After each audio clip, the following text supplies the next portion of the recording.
Bagaimana meninggalkan sholat berjamaah dengan alasan mengimami istri dan anak di rumah? Tak ada dalilnya. Laki-laki yang soleh sholat di masjid, laki-laki yang sholat di rumah, laki-laki solehah. Datang ke masjid. Bapak kenapa tak pernah datang ke masjid? Aku jadi imam istriku di rumah. Istri bapak sholat di rumah sama anak-anak. Kalau anak tu banyak hafalannya, anak tu jadi imam. Kalau anak tu perempuan semua, ibu sama ibu, ibu jadi imam. Biar dia sholat di rumah berjamaah. Bapak tetap ke masjid. Tapi katanya ada Nabi sholat jadi imam berjamaah di keluarganya, tahajud. Kalau mau jadi imam, tahajud. Bangunkan istri, tahajud. Adinda, ayo tahajud kita. Besok malam. Tadi malam dari Assalamualaikum warahmatullahi wabarakatuh, Bu ya. Waalaikumsalam. Izin bertanya, Bu ya. Tentang sholat, Bu ya. Sebaik-baik sholat itu bagi laki-laki adalah di masjid, dan bagi perempuan adalah di rumah. Saya pernah mendengar dari ulama agar saat untuk para suami, agar saat dia pulang jamaah dari musola atau masjid, agar pastikan istrimu itu untuk sholat fardu berjamaah. Jadi istri itu mempunyai hak untuk sholat fardu berjamaah, gitu, Bu ya. Nah, tapi yang jadi masalah terkadang sholat fardu 2 kali itu terkadang capek atau bagaimana, Bu ya? Ya, perempuan di rumah. Iya, maksudnya kalau misal sholat 2 kali itu bagi suami itu terkadang capek. 2 kali? Kalau terkadang sholat 2 kali itu capek. Misal sholat di masjid terus pulang lagi ke rumah itu kan capek, Bu ya. Nah, lalu bagaimana sholat yang baik bagi seorang suami jika sholatnya hanya 1 kali dilakukan, tapi dilakukan secara sholat berjamaah? Apakah sholat berjamaahnya di rumah atau mengajak istri ke masjid atau musola? Terima kasih, Bu ya. Assalamualaikum warahmatullahi wabarakatuh. Sebaik-baik sholatnya seorang pria adalah di masjid. Kalau wanita adalah di rumah. Tapi bukan berarti wanita itu dilarang masuk masjid, karena Nabi pernah menyebutkan la tamna'u ima'akum 'anil masajidi. Jangan kelarang wanita-wanita ke masjid. Jadi wanita sholat di masjid diizinkan, bukan dilarang. Maka berlebihan yang melarang wanita ke masjid. Tapi ada aturannya dong, terhormat masjidnya. Alangkah indahnya suami istri pergi ke masjid. Dan begitulah para ulama mengatakan bahwasanya wanita boleh datang ke masjid dengan terhormat. Bahkan Nabi la tamna'u, jangan kau larang perempuan ke masjid, izinkan mereka untuk ke masjid.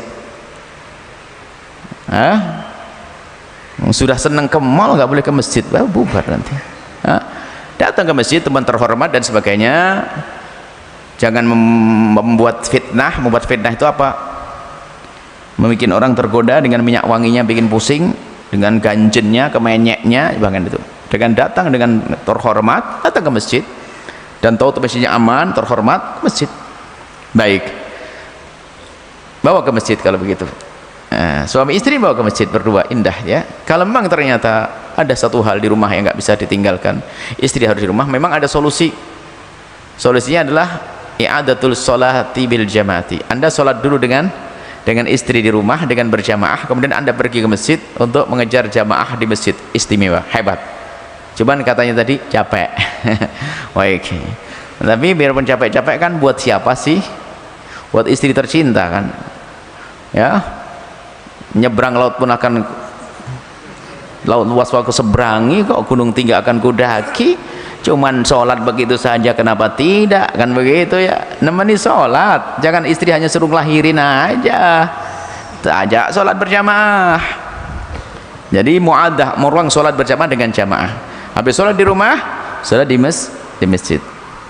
Akan tapi rupanya apa?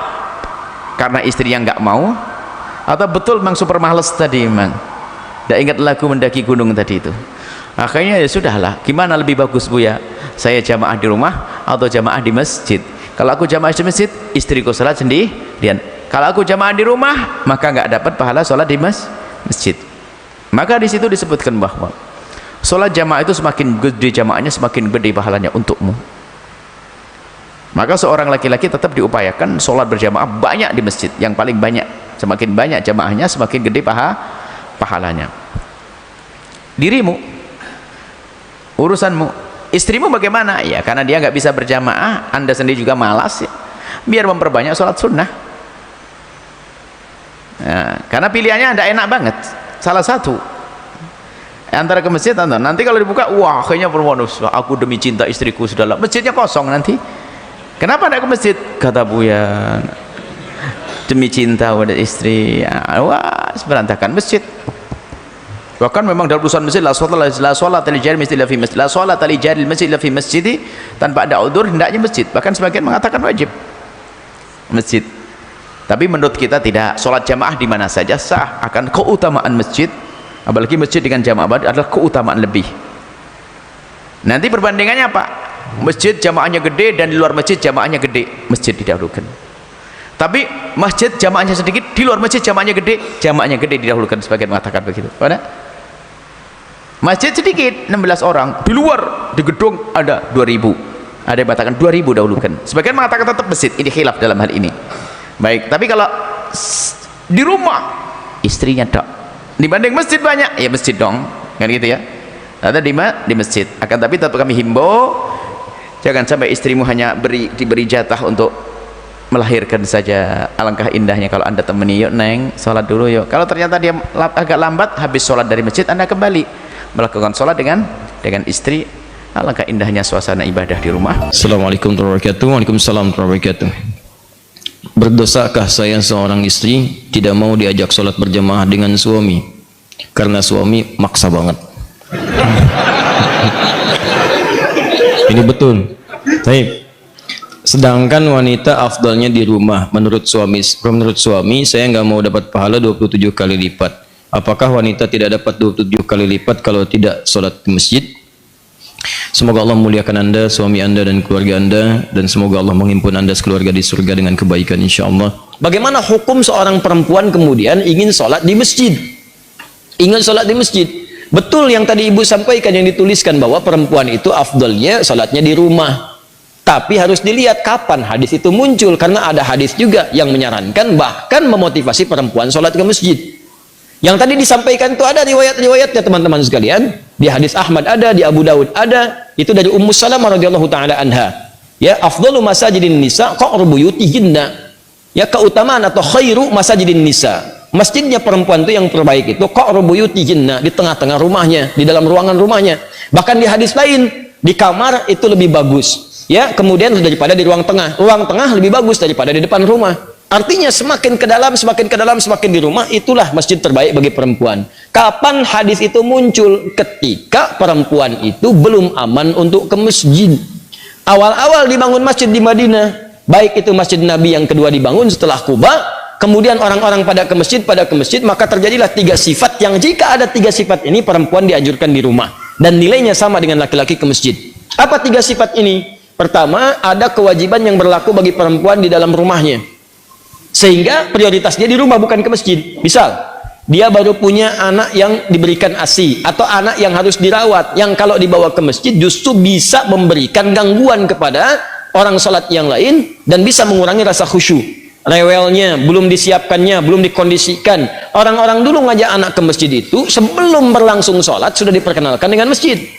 Misal sholat zuhur sekarang misalnya jam 12 kurang 10, maka anda jam 11 datang, jam 10 kenalkan masjid, lihatin ini tempat untuk khutbahnya, ini mimbarnya, ini saf-saf sholatnya, ini sholat seperti ini, lihatin. Kalau anak-anak itu wajar, memang anak-anak wajar, kalau jalan, kalau lari, kalau macam-macam, biarkan dulu aja masuk, biarkan masuk, lari-lari di masjid, lewat sana sini. Setelah dia mulai agak nyaman, baru sampaikan, ini rumah Allah, Allah yang sayang pada papa, yang memberikan rezeki, memberikan kau main-mainan, membuat kita nyaman hidup. Allah itu sayang. Rumah Allah beda dengan rumah kita. Masuknya kaki kanan. Ucapkan ini. Kalau kakak ucapkan ini, nanti tobotnya bisa ditambah. Masuk, ucapkan, masukkan kaki kanan, berangkat rapi dia. Begitu sudah mulai agak baik, ajaklah kemudian dalam sholat berjamaah, rapi dia. Dalam sholat dia rapi, setelah sholat lari, biarkan aja namanya anak-anak. Yang repot itu kalau ada orang tua kekanak-kanakan, habis sholat lari-larian. Itu yang repot. Kakek-kakek habis sholat main prosotan di situ, baru kita repot di situ. Kalau anak-anak ya biarkan aja namanya anak-anak. Naik ke punggung biarkan, anda sholat sunnah dia naik biarkan, nggak apa-apa, nggak usah repot dengan itu. Ini orang tua sekarang repotnya, mohon maaf di rumah disuruh ke masjidnya bukan untuk sholat, malah disuruh main. Kalian ini ramai aja di rumah, main sana ke masjid, ya main dia di masjid. Jelas ya? Maka itu poin untuk pentingnya. Maka yang pertama, kalau ada tugas perempuan di dalam rumah, memang hanya perempuan yang bisa mengatasi, maka yang afdol itu di rumah, jangan paksakan ke masjid. Suami dorong ke masjid, anak laki-lakinya dorong ke masjid. Dorong ke masjid, investasikan. Ayo nak ke masjid, ke masjid, ke masjid, ke masjid. Ke masjid, dorong. Antum yang perempuan di rumah. Itu afdalnya. Yang kedua, jika kemudian di jalan itu belum aman dari fitnah, ini terjadi di zaman Nabi, awal-awal dibangun Masjid Nabawi itu, bahkan jangankan ke masjid, malam-malam itu suka buang hajat, tidak ada toilet, yang ada itu kebun-kebun, di kebun-kebun kurma macam-macam. Perempuan-perempuan juga demikian, begitu keluar sering diganggu oleh preman-preman Madinah. Awal-awal di Madinah itu ada preman, ada, kemudian tobat. Jadi kalau ada preman sekarang telat, kalau nggak tobat keterlaluan. Orang jahiliyah tobat, preman tobat, telat. Kalau sekarang ada preman tidak tobat, ya alhamdulillah, alhamdulillah. Kemarin saya lihat ada banyak yang baik-baik. Saya waktu mengisi untuk persiapan Ramadan itu, masya Allah, ada teman-teman dari Pang, sahabat-sahabat Pang, masya Allah tampilan badannya macam-macamnya, tapi masya Allah tobat mereka. Begitu bertobat, hal pertama yang mereka lakukan adalah mengganti namanya dari Pang menjadi Pangajian. Ya, Pang jadi pengajian, tobat. Nah itu diganggu perempuan-perempuan itu, sering diusilin, sampai bahkan turun ayat tentang jilbab. Ya ayuhan nabiyyu qul li azwajika wa banatika wa nisa'il mu'minin yudnina min jalabibihinna. Hei Nabi, katakan pada istrimu, anak-anak perempuanmu dan perempuan-perempuan yang beriman, sampaikan pada mereka, rendahkan jilbab-jilbab mereka. Ya, asa an yu'rafna fala yu'dzain, sehingga mereka bisa dikenali dan tidak diganggu lagi. Turun ayat ini, turun tentang ayat merendahkan jilbab. Setelah itu masyarakat menyebar. Nah, yang ketiga, memang tidak ada tempat khusus untuk perempuan, adanya laki-laki saja. Jadi kalau masuk ke sana dia khawatirkan ikhtilaf, itu yang berbahaya. Maka setelah itulah kemudian dalam 3 kondisi ini perempuan diminta oleh Nabi di rumah, lebih baik di rumah, jangan ke masjid. Setelah kemudian tenang, preman-preman mulai tobat, keadaan mulai tenang, dan masjid mulai luas, maka muncullah hadis-hadis di Al-Bukhari, di Muslim, bagaimana Sayyidah Aisyah mengatakan kalau kami subuh-subuh itu banyak perempuan-perempuan datang ke masjid, kemudian dengan selimut-selimut mereka tutupi sehingga nggak kelihatan, karena gelap. Zaman Nabi kan nggak ada lampu seperti ini, ya, nggak ada lampu kelihatan. Jadi begitu sudah mulai remang-remang, mereka meninggalkan, sudah cepat lari, salam balik ke rumah. Itu tandanya sudah ada saf yang rapi, aman di jalannya, kemudian di rumahnya pun tidak ada tugas yang menuntut perempuan ada di rumah. Maka kalau kondisinya aman seperti itu, terbebas dari 3 hal yang demikian, maka hukum ke masjid itu utamanya sama dengan laki-laki diutamakan. Apalagi kalau suami yang ngajak, bagus itu.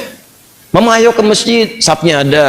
Seperti di sini di Alexan, saf perempuan ada, laki-laki ada. Ke masjid jalan, subuh berangkat sama-sama. Kalau bisa sekeluarga, supaya keluarga itu bisa kenal dengan masjid, anak-anaknya dibawa berangkat semua. Oh bu, enak tuh pulang-pulang, masya Allah, selesai jalan lagi, jalan sehat semuanya, ya, jalannya bagus, keluarganya juga kumpul, sama-sama menuju akhirat yang baik. Demikianlah apa yang dimaksudkan tadi, hadisnya ada, keterangannya jelas. Jadi tempatkanlah hadis sesuai dengan makna dan konteksnya. Paham dengan baik ya? Baik, jadi insya Allah setelah ini tidak ada pemaksaan lagi, suaminya cukup baik, istrinya juga mengerti insya Allah.